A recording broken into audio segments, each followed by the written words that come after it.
Otep à tous, bien-aimés frères et sœurs. Les accords que Tshisekedi va signer avec Trump, ce sont des accords qui ont été présentés d'abord à tous les pays de la sous-région.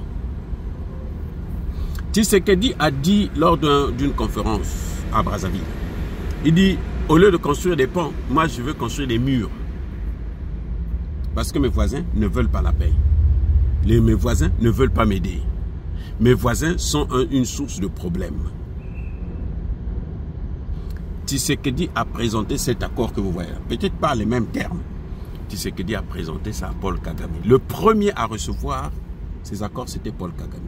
Tshisekedi avait dit à Paul Kagame, Tala, écoute, nous allons exploiter ensemble les matières premières avec toi. C'est-à-dire que moi, j'ai l'or, par exemple. Ce qui est vrai, il y a l'or.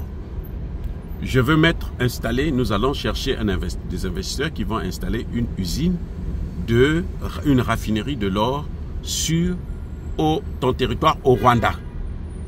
Et puis, quand c'est raffiné au Rwanda, après maintenant, nous vendons ça sur le marché tous les deux. Toi, tu prends ta part, moi, je prends ma part. Tu auras un pourcentage parce que c'est raffiné chez toi. Tu auras aussi un pourcentage parce que bon, ça passe par chez toi. Et puis moi, je prends ma part en tant que propriétaire. Donc, on peut faire, par exemple, 60, 40 ou 70 ou 30. Kagame a refusé. Vous comprenez? Kagame a refusé. Pour Kagame, il dit non, c'est moi qui dois contrôler les matières premières là. C'est pas toi. Tshisekedi qui dit, mais attends, ce pays-là, ça m'appartient, c'est pas ton pays. Toi, c'est le Rwanda, moi, c'est ici. Et c'est là que la guerre a commencé. C'est là que le bras de fer s'est installé. C'est là que la hache de guerre a été déterrée. Tshisekedi maintenant est venu en Europe. Écoutez bien, Tshisekedi est venu en Europe. Vous avez vu les voyages que Tshisekedi faisait en Europe. Même moi, j'ai critiqué ça. Je dis, mais ce type-là, il ne reste pas chez lui, il fait que se balader là. Tshisekedi a vu tous ces Européens, là, leur a présenté le projet qu'il a présenté aux Américains. Les amis, mais c'est ça. C'est-à-dire qu'il n'est pas obligé de vous parler. Tshisekedi ne parle pas de ces choses-là. Mais regardez bien comment ça se passe. Tshisekedi partait partout là. Il leur disait, venez prendre les matières premières chez moi. Et vous demandez à Kagame de ne plus me faire la guerre. Et puis vous allez vous enrichir. Nous aussi, on va prendre notre petite part. Les Européens ont refusé.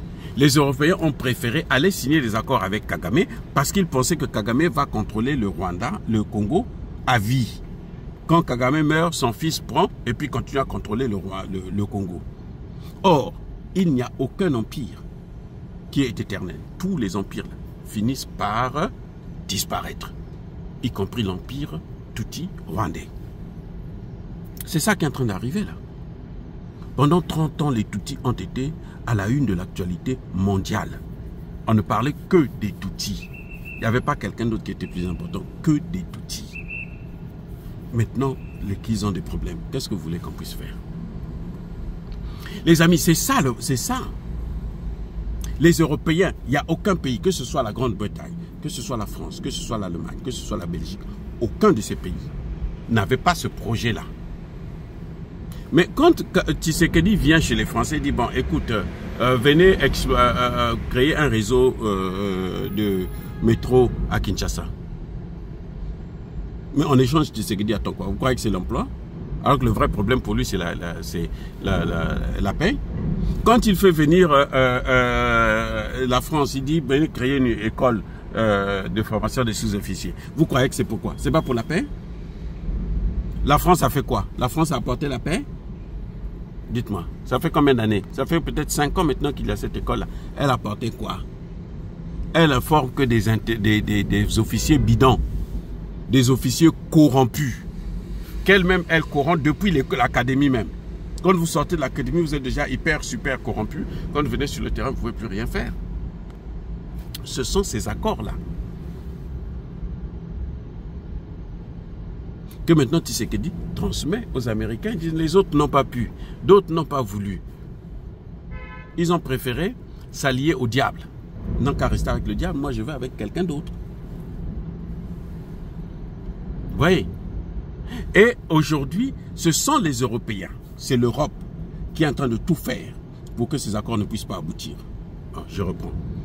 La France en tête, tous les Européens, y compris la Belgique, sont en train de tout faire pour que ces accords-là ne puissent pas aboutir. Pourquoi?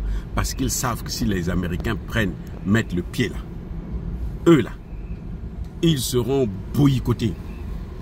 Les Américains ne veulent pas avoir à la fois les Européens et la Chine. La Chine est déjà sur le terrain.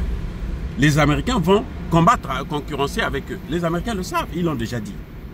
Que nous allons voir maintenant si eux, ils construisent mieux d'infrastructures que nous. Et les Américains, pour qu'ils réussissent, ils auront besoin de lutter contre la corruption. C'est pour ça que les Américains ont sorti tout récemment une liste des gens qui sont super corrompus dans le gouvernement de Tshisekedi. Autour de Tshisekedi, y compris les membres de sa famille. Les amis, vous voyez? Mais les Européens ont choisi le mauvais cheval. Tant pis pour eux, ils n'ont qu'à payer maintenant. Ils ont choisi Tshisekedi, ils n'ont qu'à faire.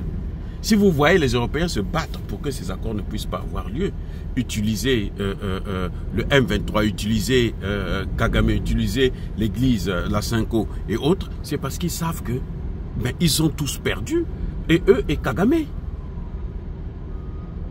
Ils n'ont pas voulu coopérer avec Tshisekedi, ils ont voulu faire la guerre avec Tshisekedi. Maintenant, Tshisekedi prend le contrôle de la situation parce qu'il a un partenaire qui est un peu puissant. Mais non, ils ont tout perdu, c'est fini. Voilà le problème. Arrêtez de penser que, ne pensez pas que non, Kagame aura une partie de... Non, il n'aura rien. C'est fini pour lui. Soyez bénis, abondamment bénis par le Dieu de Kémite et par nos ancêtres, je disais. Mais que tous ceux qui persécutent le continent africain, le pillent et le déstabilisent, qu'ils soient noirs, blancs, chinois, arabes, juifs, indiens, qui qu'ils soient punis, maudits, foudroyés, neutralisés, écrasés, effacés par le Dieu de Kémite et par nos ancêtres, je disais. Vive l'Afrique éternelle, j'ai dit et j'assume.